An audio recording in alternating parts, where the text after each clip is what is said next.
কথায় বলে প্রেম কিছু মানে না, মানে না জাত কুল ধর্ম বর্ণ, মানে না বারণ, না মানে বয়স।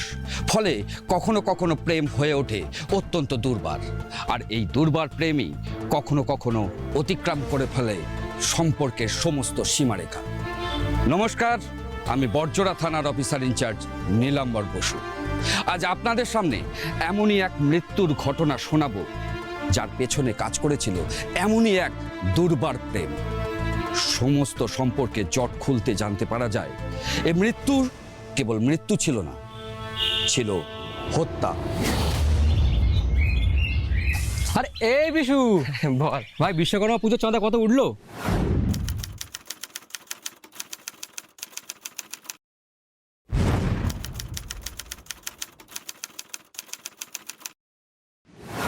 আরে ভাই আর বলিস না, এবারে পুজোটা তাড়াতাড়ি পড়াতে বিশ্বকর্মা পুজোর চাঁদাটা কম উঠেছে। অর্ধেক বাড়িতে এক কথা, দুর্গা পুজোর চাঁদা দিতে দিতে পয়সা শেষ। আরে দুর্গা পুজোর আগে তো বিশ্বকর্মা, সেটা তো আগে দে। সেটাই ভাই, আবার কেউ বলবে পরে দেব, কেউ বলবে জানেন তো দাদা বাড়িতে নেই, কেউ বলবে কাকু বাড়িতে নেই আপনি পরে আসুন, কেউ আবার বলবে ওই দেখ মধু কাকু আসছে, মধু কাকু চাঁদাটাও বাকি আছে, চেয়ে নিতে হবে। সমস্ত টাকা চাইবি না, আমি দেখছি। আরে ও মধু কাকু, বলছি বাজারে গিয়েছিলে নাকি? না রে, দেশ থেকে ফিরলাম আর কি। সে কি, পরশুদিন তোমার গলা পাচ্ছিলাম। কাল সকালে বেরিয়েছিলাম।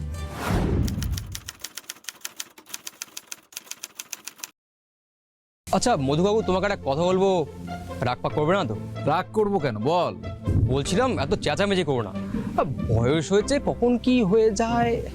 এই যে মানস বাবু, আমার বয়স তুলে খোঁটা দিও না। আবি मैं जवान हूँ। না রে, তোরা ঠিকই বলেছিস, যাই বয়স হোক না কেন চেঁচামেচি করাটা উচিত নয়। এতই যখন জানো তাহলে চেঁচাও কেন? আর তুমি তো কাকিমার নামে যা মুখে আসে তাই বলে দাও, আর পারলো কান পেতে শোনে, হেভি এনজয় করে। চেঁচাই কি আর সাধে? আমার যে অনেক দুঃখ। আচ্ছা ওসব বাদ দাও। আচ্ছা এটা বলো তো, তুমি তো কালকেই দেশের বাড়িতে গেলে, তা আজকে ফিরে এলে যে? দেখ, আমার দেশ তো আর বেশি দূরে নয়, কৃষ্ণনগর। এই তো কাল সকালে গেছি, আজ সকালে ফিরলাম। আর তাছাড়া এবারে ওই ফলন এত বাজে হয়েছে যে ঠিক মতো দাম পেলাম না, বুঝলি? হ্যাঁ হ্যাঁ, এসো, ট্রেন জার্নি করে এসো, অনেক কষ্ট হয়ে, যাও একটু রেস্ট নাও, যাও। ও মধু কাকু, বল। বিশ্বকর্মা পুজোর চাঁদা কাটতে গেছিলাম, কাকিমা বললো ওনার কাছে কোনো টাকা পয়সা থাকে না, তাই দিতে পারিনি। না রে, ওর কাছে টাকা পয়সা থাকে না, টাকা পয়সার লেনদেন সব আমিই করি। দুধওয়ালা পেপারওয়ালা সবাইকে তো আমি টাকা দিই। ভালো কথা। তোরা কত টাকা চাঁদা কেটেছিস? 51 টাকা। 51 টাকা।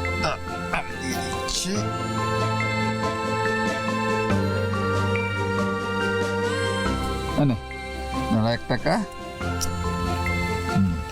থ্যাংক ইউ কাকু। ঠিক আছে, আমি তাহলে চলি। হ্যাঁ হ্যাঁ, এসো। মধু কাকুর বউটা কিন্তু হেব্বি দেখতে। শিখা কাকিমা, মধু কাকুর চেয়ে প্রায় 15-20 বছরের ছোট। জানিস তো ভাই, আমার না ওই কাকিমা বলতে খুব কষ্ট হয়। ডাকবি না, ডার্লিং বলে ডাক। শুধু উল্টো পাল্টা বকিস না। তো ভাই জানিস তো, আমি শিওর না, তবে আন্দাজ করতে পারছি, যদি ট্রাই মারা যায় না, গ্রিন সিগন্যাল দেয়।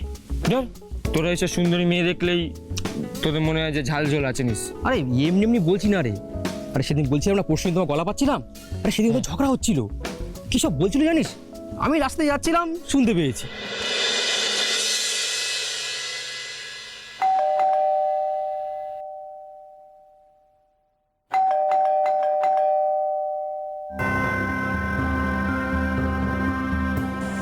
শেখা, শেখা,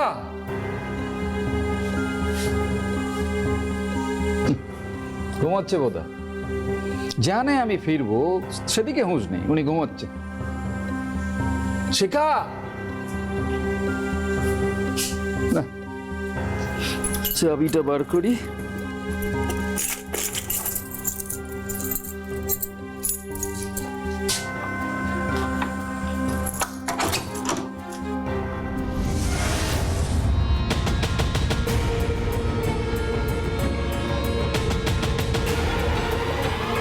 শিখা,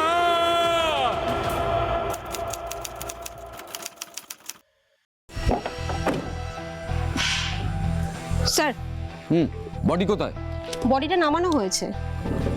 আপাত দৃষ্টিতে এটা সুসাইড কেস মনে হলেও স্যার আমার মনে একটা সন্দেহ এসেছে। কিসের? স্যার আমার মনে হয় এটা স্টেজ হ্যাঙ্গিং কেস। কেন? কারণ সুসাইড করে গলায় ফাঁস দিলে যতটা জিভ আর চোখ বেরানো দরকার ততটা কিন্তু ছিল না স্যার। গুড অবজারভেশন, বাট এটা কোনো ডেফিনিট সিমটম নয়। চলো। চলুন স্যার।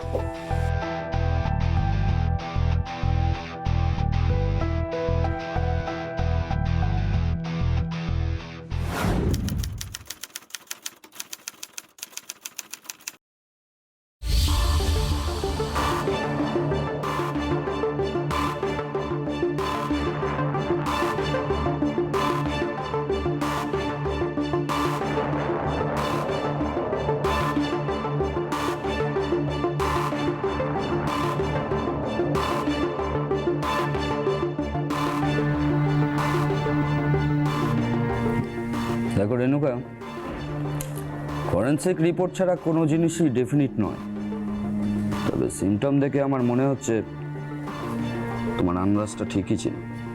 ইউ আর রাইট,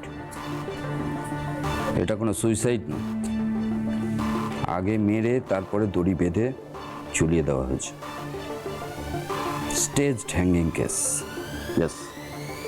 কোন সিমটম স্যার? ভালো করে লক্ষ্য করো, যদি গলায় দড়ি দিয়ে মুড়তো তাহলে দাগটা আড়াআড়ি হতো না, ইয়েস স্যার। বৃত্তাকার, তার মানে আগে মেরে পরে ঝুলিয়ে দিয়েছে। Right sir.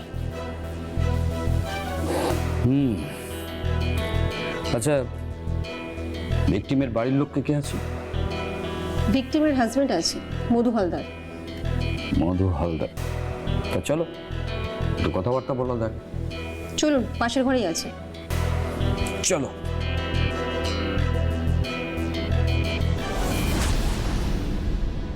আপনি মধুসূদন হালদার? ভিকটিম আপনার স্ত্রী শিখা হালদার, তাই তো?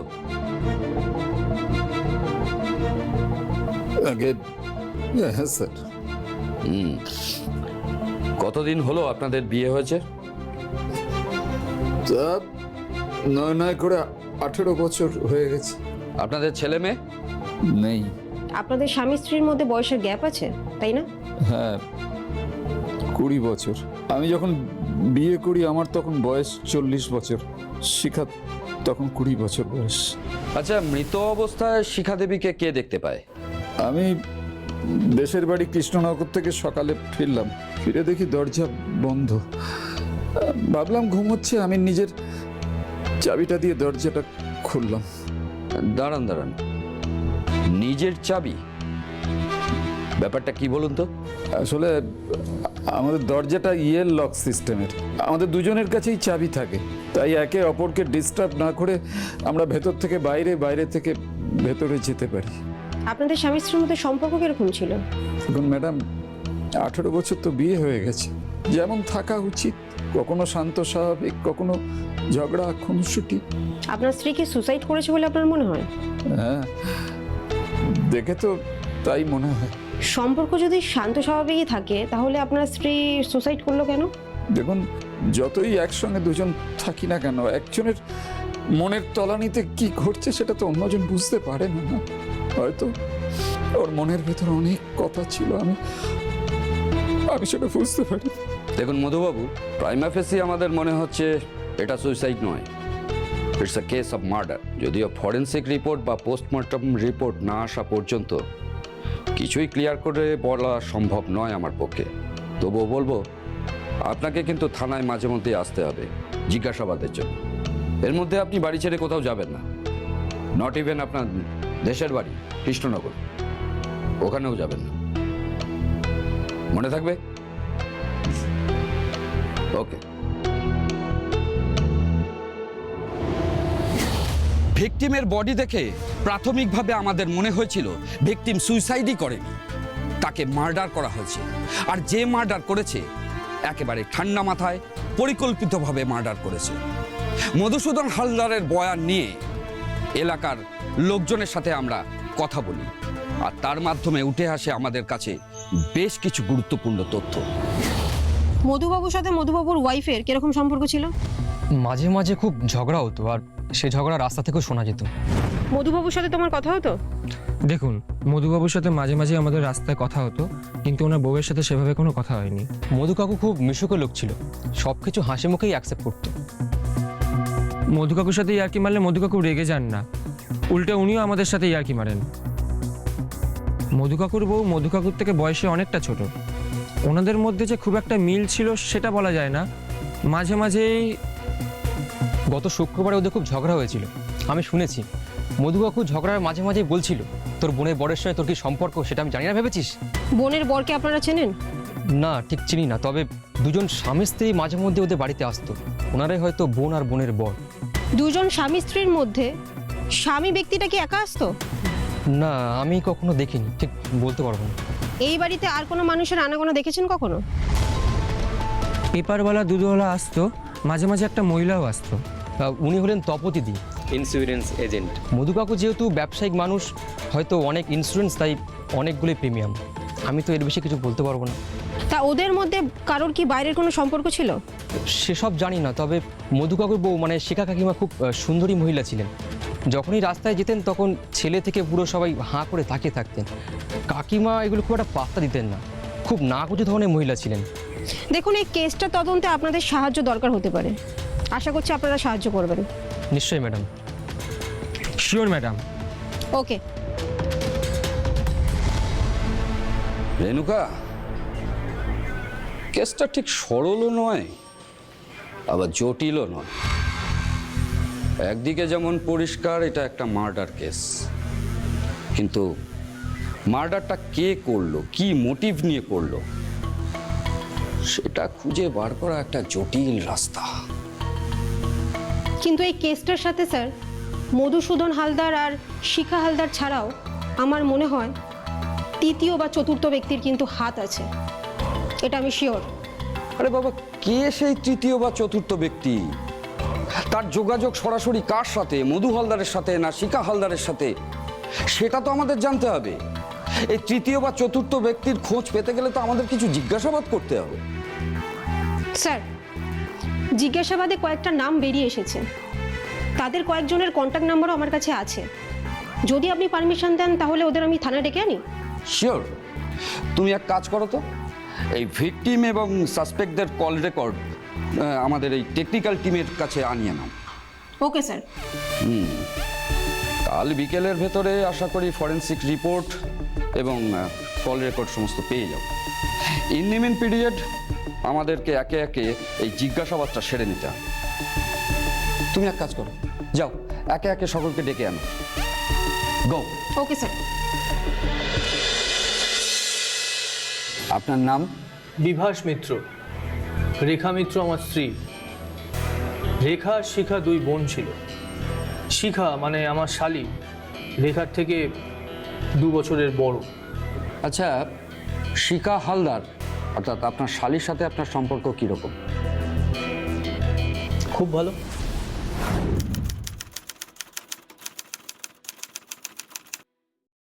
কিরকম ভালো? আমরা ভীষণ ভালো বন্ধু। কতটা ভালো সেটা একটু ক্লিয়ার করবেন?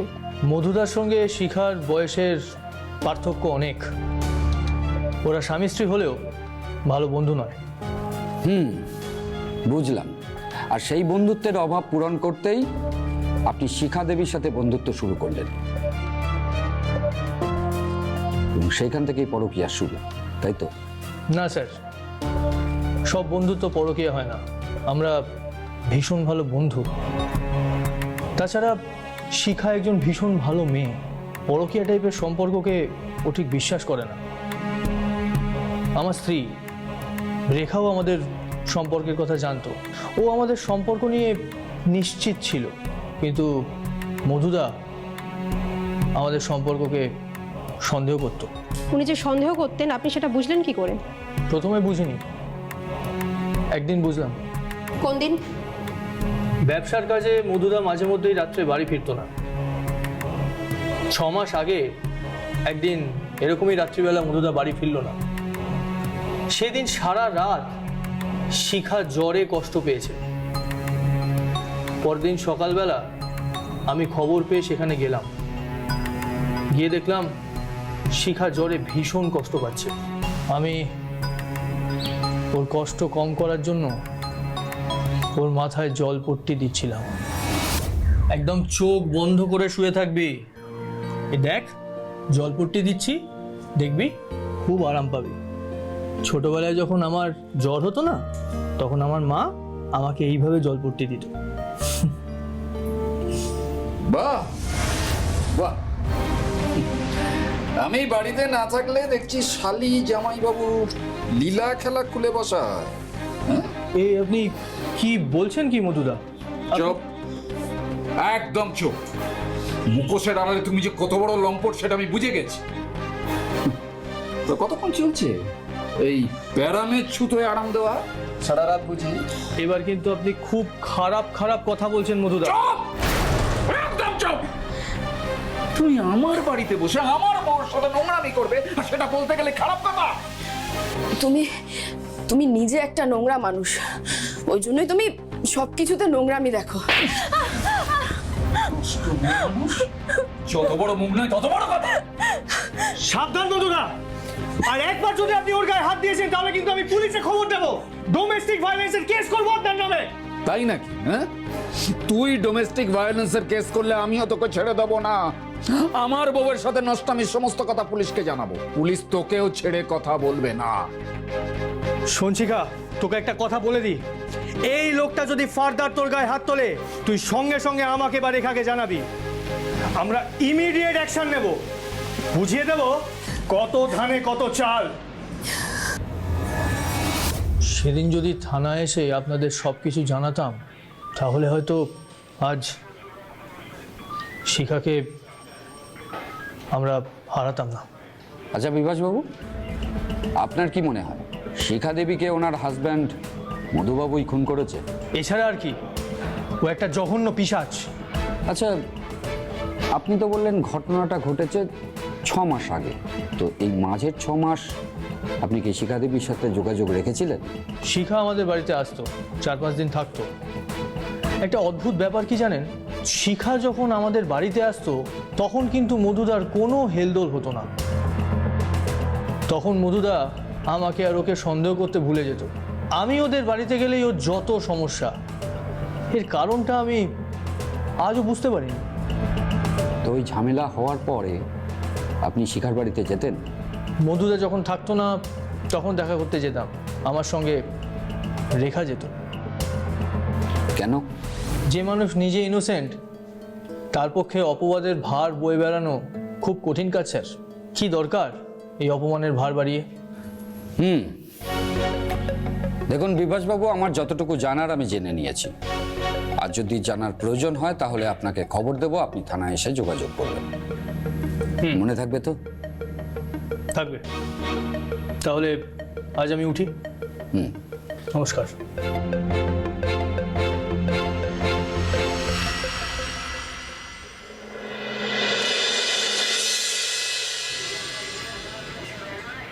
স্যার,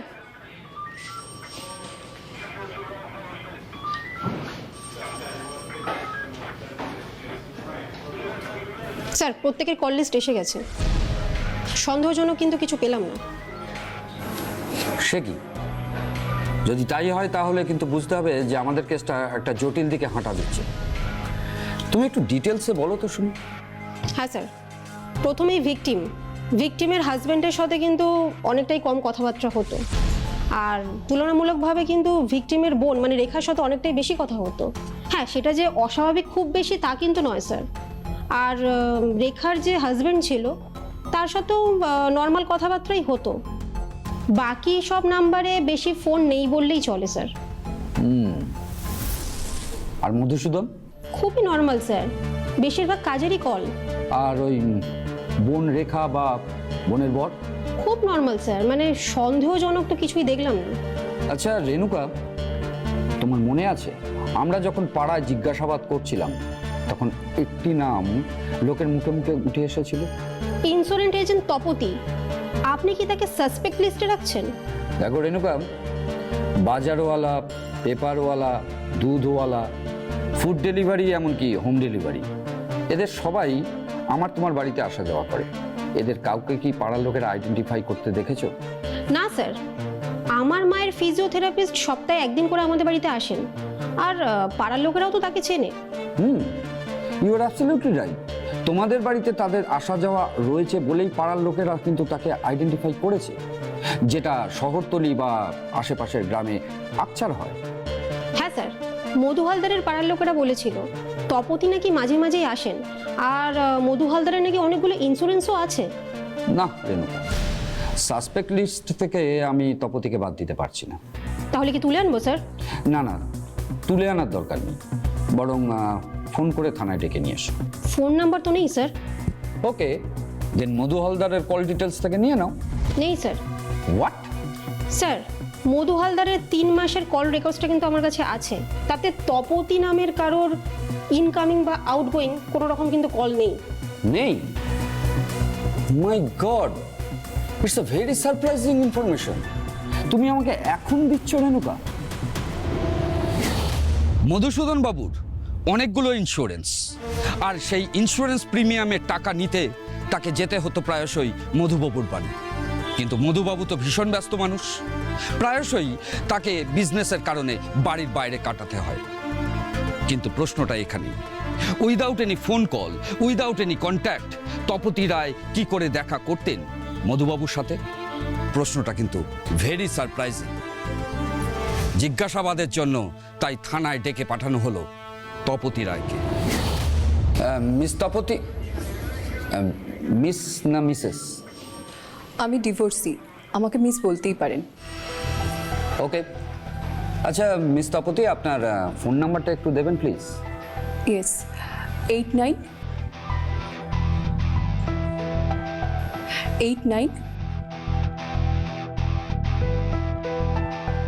48 আরেকবার বলুন তো। 89172।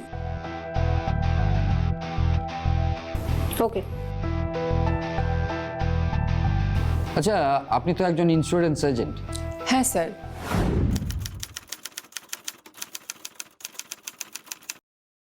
আচ্ছা, মধুসূদন হালদারের কটা ইন্স্যুরেন্স আছে? প্রায় অনেকগুলো, প্রায় 7টা। দেখুন, আমি যতদূর জানি যে মধুসূদন হালদার কারোর হাতে টাকা পয়সা দিত না। তা আপনি ইন্স্যুরেন্সের প্রিমিয়াম কার হাত থেকে নিতেন? কেন, মধুদার থেকেই নিতাম। মধুবাবুর হাত থেকে নিতেন? তা মধুবাবুর কল লিস্টে তো আপনার কোনো কল নেই, না ইনকামিং না আউটগোয়িং, তো কি করে টাইমিংটা হতো আপনাদের? ওনার প্রিমিয়াম দেওয়ার ডেট এবং টাইম ফিক্স থাকতো, তো সময় মতন ওনার বাড়িতে গেলে ওনাকে পাওয়া যেত, তো সেখানেই নিয়ে নিতাম। এটা আর এমন কি? তাই তো, এটা আর এমন কি?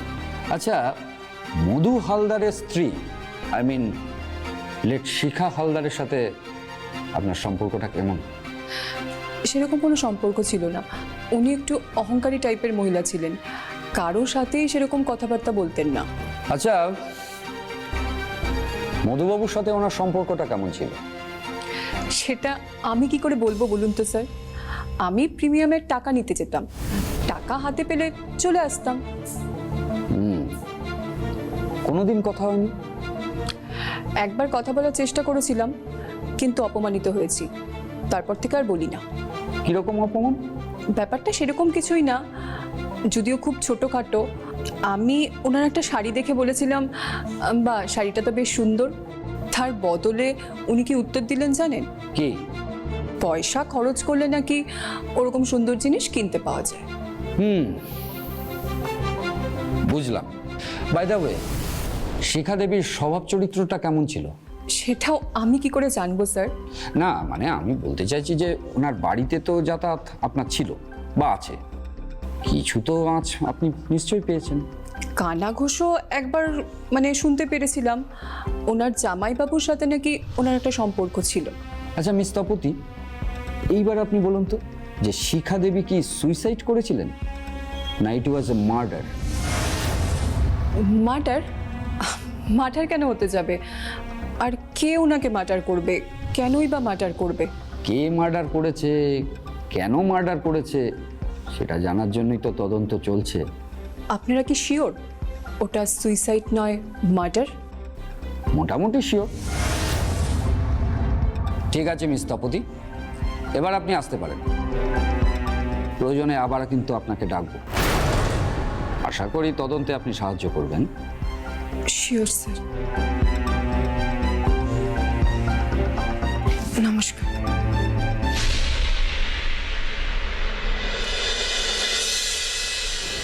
স্যার স্যার আপনার কথা মতো তপতি রায়ের নাম্বারটা আমি টেকনিক্যাল টিমকে পাঠিয়ে দিই। তার কল ডিটেলসটা এসে গেছে।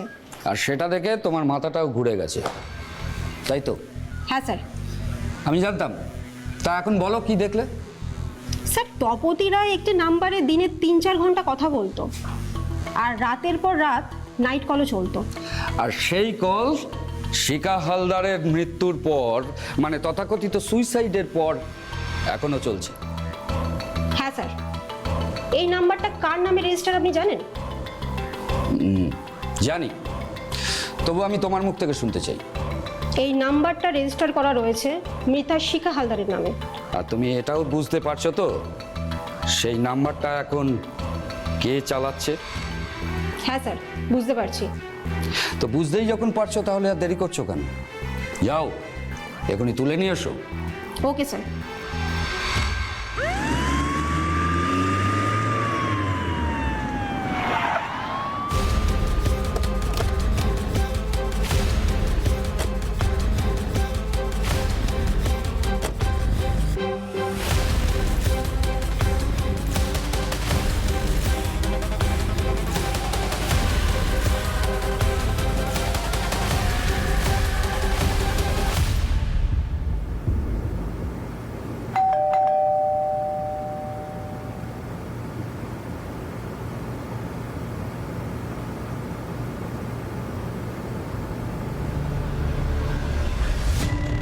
কি ব্যাপার আপনারা?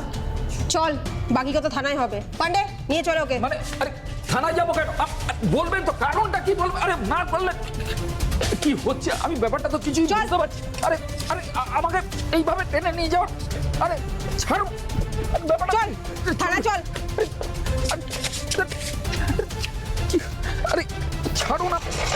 গাড়িতে তোলো।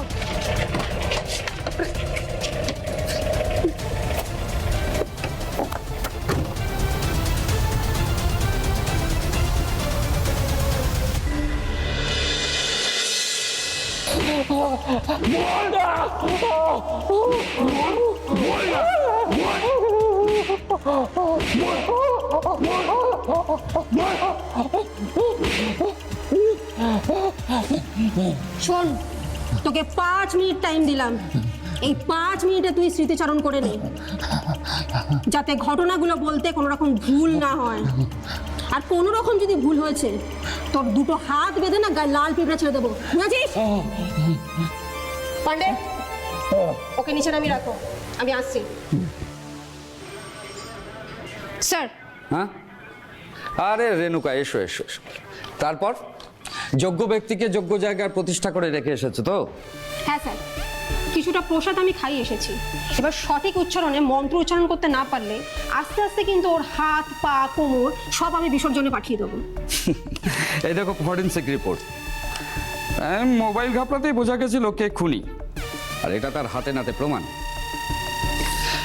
প্রথমত ওই শ্বাসরোধ করে খুন করা হয়েছিল এবং তারপরে গলায় ফাঁস দিয়ে ঝুলিয়ে দেওয়া হয়েছিল। ব্যাস এইটুকু স্যার। এই রিপোর্টটা তো কোর্টে লাগবে, বেকারিটা পড়ে আমরা কি করব? চলুন কালপিটের সাথে গিয়ে কথা বলি। গুড প্রপোজাল, চলো লেটস গো।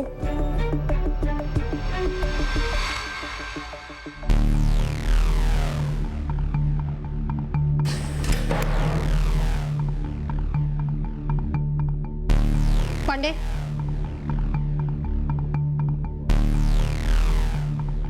রিক্যাপের জন্য 5 মিনিট টাইম দিয়েছিলাম, হয়ে গেছে তো রিক্যাপ? চল শুরু করে এবার। রেণুকা, মেশিনটা মনে হয় একটু ঠান্ডা হয়ে গেছে, আর একবার স্টার্ট দিতে হবে নাকি? হ্যাঁ স্যার।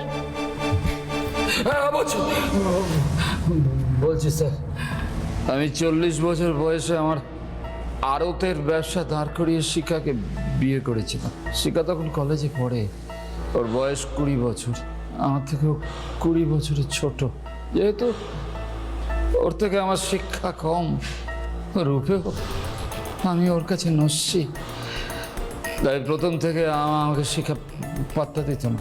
তারপরে এটাও জানলাম যে আমাদের কোনো বাচ্চা কাচ্চা হবে না, আর তার জন্য সব দোষ আমার।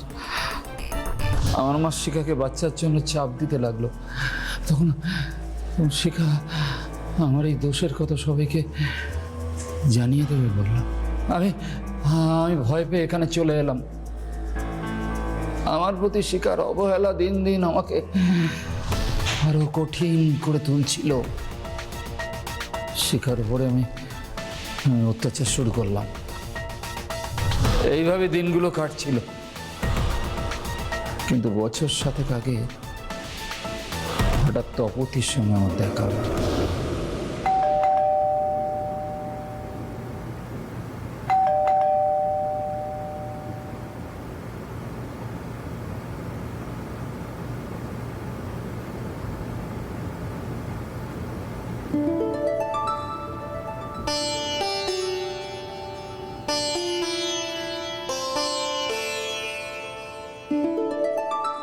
নমস্কার, আপনি? নমস্কার, আমার নাম তপতি রয়। আমি এলআইও অর্থাৎ হেলথ ইন্স্যুরেন্স অর্গানাইজেশন থেকে এসেছি। আমার কাছে না খুব ভালো ভালো কিছু পলিসি আছে। আপনি তো একজন ব্যবসায়ী, ব্যবসায়ীদের জন্য না দারুণ কিছু পলিসি আছে। প্রিমিয়াম কম কিন্তু বেনিফিটস প্রচুর। আপনি আসুন, আসুন, ভেতরে আসুন।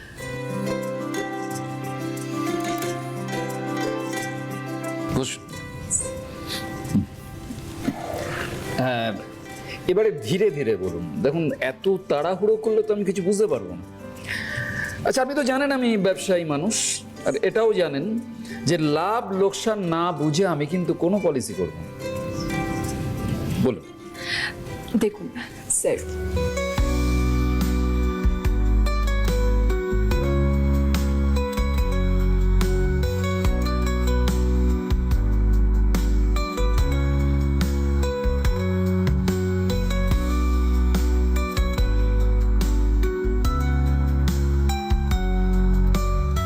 দীর্ঘদিনের অবজ্ঞা থেকে তৈরি দীর্ঘদিনের চাহিদা যেন জেগে উঠল শরীরে মনে। কেন জানি না একটা লোভ মুহূর্তের মধ্যে আমাকে গিলে নিচ্ছিল। কিন্তু স্যার, আমি আবেগকে কন্ট্রোল করলাম বুদ্ধি দিয়ে। আমি শরীর আর মনকে বোঝালাম, না না না না, কোনো তাড়াহুড়ো নয়, ধীরে ধীরে এগোতে হবে, তবেই হবে লাভ। নইলে আমার হিসেবের খাতা লোকসানে ডুবে যাবে। তার লোকসান বাঁচাতে হিসাবের খাতায় কি লাভের ছক কষলি? পরের সপ্তাহে আবার আমার শালী রেখার ননদের বিয়ে। আমি জানতাম শিখা 3-4 দিন বাড়িতে থাকবে না, তাই যেদিন শিখা বিয়ে বাড়িতে গেল আমি তপতিকে আবার আসতে বললাম। আসবো স্যার? আরে এসো এসো এসো এসো, বসো। বলো। স্যার কিছু ভাবলেন? কি ব্যাপারে? পলিসির ব্যাপারে। হ্যাঁ, একটা জিনিসই ভাবলাম, সেটা হলো পলিসি করাবার পর আমি মরে গেলে আমার কি লাভ? স্যার, আপনাকে তো আগের দিনই বললাম, ঈশ্বর না করুক পলিসি পিরিয়ডের মধ্যে আপনার যদি ডেথ হয়ে যায়, তাহলে আপনার ফ্যামিলি একসাথে 10 লক্ষ টাকা পাবে। দেখো, আমার তো ছেলে মেয়ে নেই। আমি মরে গেলে আমার বউ 10 লাখ টাকা পাবে, তাতে আমার কি লাভ? মানে ওটাই তো পলিসি, ওটাই তো লাভ। জায়গায় ছাড়ো, আমাকে পলিসি করাতে পারলে তোমার কি লাভ? স্যার, আমি কিছু কমিশন পেতাম। তাহলে এটা দাঁড়ালো যে আমি টাকা দিয়ে পলিসি করালে তোমার লাভ হবে, আমার বউয়ের লাভ হবে, আর আমি ভ্যারেন্ডা বাজবো। যাকে ছাড়ো, দেখো, আমার পলিসি অনুযায়ী তুমি পলিসি করাতে পারলে তাতে আমার সাথে তোমারও লাভ হবে। এসব আপনি কি করছেন? এভাবে হয় নাকি?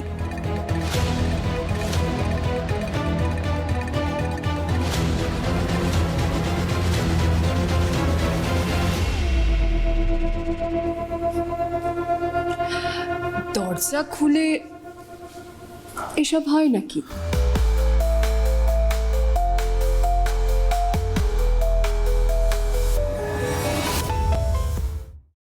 তারপর চলতে থাকলো আমাদের সম্পর্ক। শিখা বাড়িতে থাকলে আমরা হোটেল ভাড়া করে সম্পর্ক করতাম।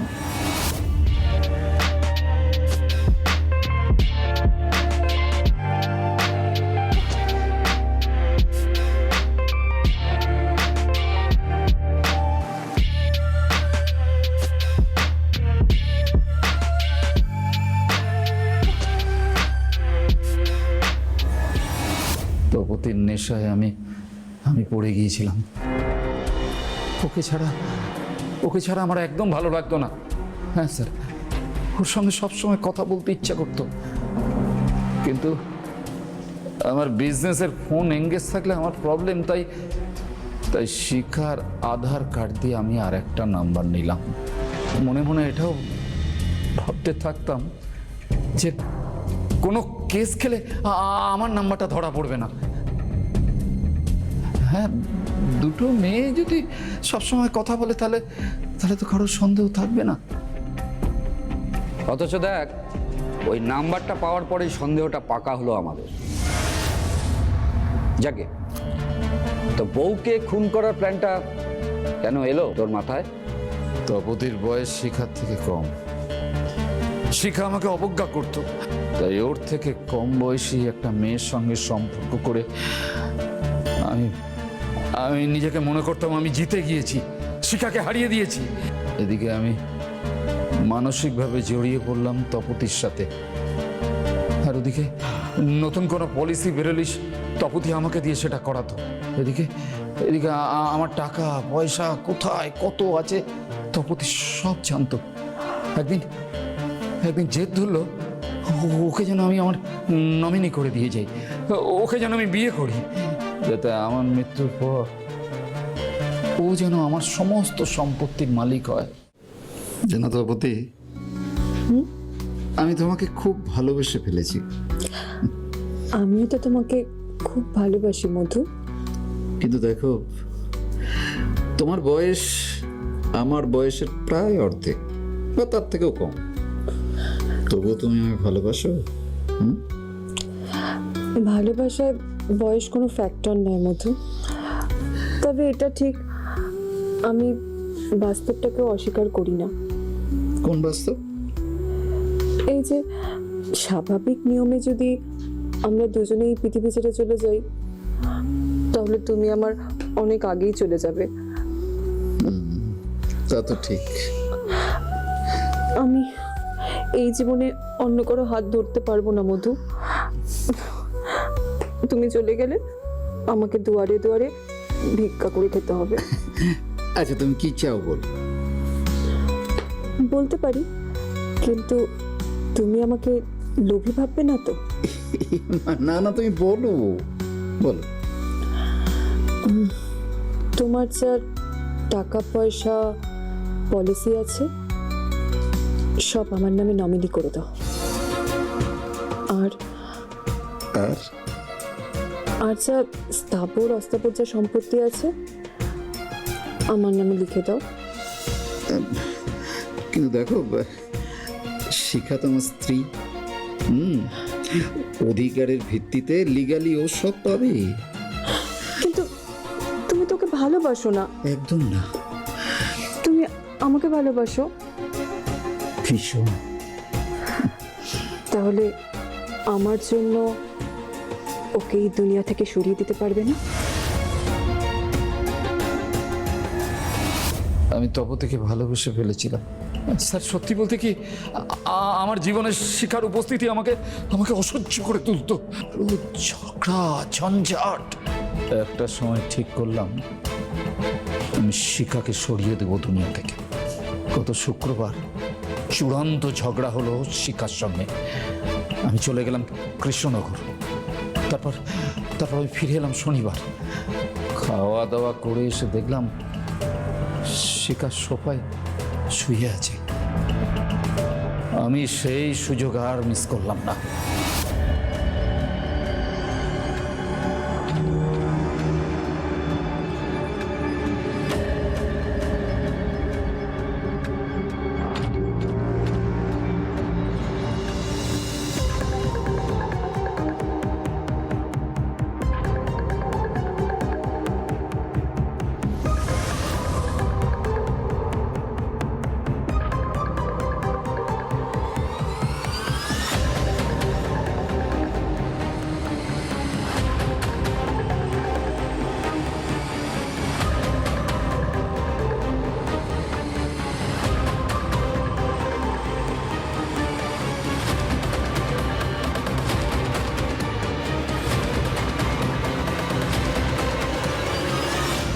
তারপর গলায় দড়ি দিয়ে ফাঁস লাগিয়ে ঝুলিয়ে দিলাম, যাতে সবাই দেখে মনে করে ওটা আত্মহত্যা।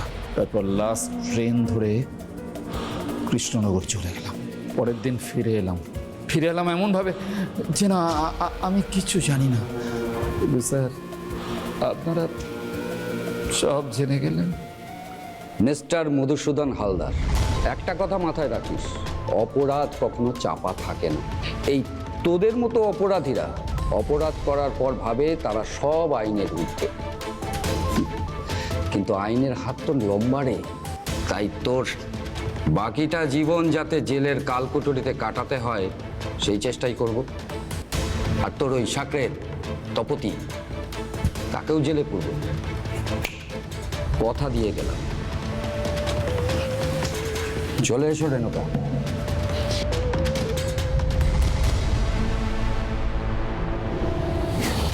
প্রেম, ভালোবাসা, পরকীয়া, অবৈধ সম্পর্ক, অজাচার, বিশ্বাসঘাতকতা, প্রতিহিংসা এবং সবশেষে প্রতিশোধ, এ সমস্ত কিছুই জড়িত ছিল এই কেসটাতে। মধুসূদন হালদারের সাথে সাথে তপতি রায়ও খুনের শাস্তি পায়। তার একটাই কারণ, under section 107 of IPC act অনুযায়ী খুনিকে প্ররোচনা দেওয়ার শাস্তিও খুনের শাস্তির সমান। মধুসূদন হালদার আমাদেরকে কিছু বলেনি, তবুও আমরা জেনে গেছি। কেন জানেন? আইনের হাত ভীষণ লম্বা, আর তার মাথাটাও ভীষণ পরিষ্কার এবং সজাগ। তাই আমরা পুলিশরা সমস্ত কিছু জেনে গেছিলাম। তাই অনুরোধ করব, আপনারাও এমনি করেই জেনে যান যে কোনো অপরাধ সংগঠিত হওয়ার আগে। মনে রাখবেন, অপরাধী কিন্তু প্রতিনিয়ত আপনার ঘাড়ের কাছে নিঃশ্বাস ফেলে চলেছে। তাই সাবধান হন আপনি, সাবধান হোক বাংলা।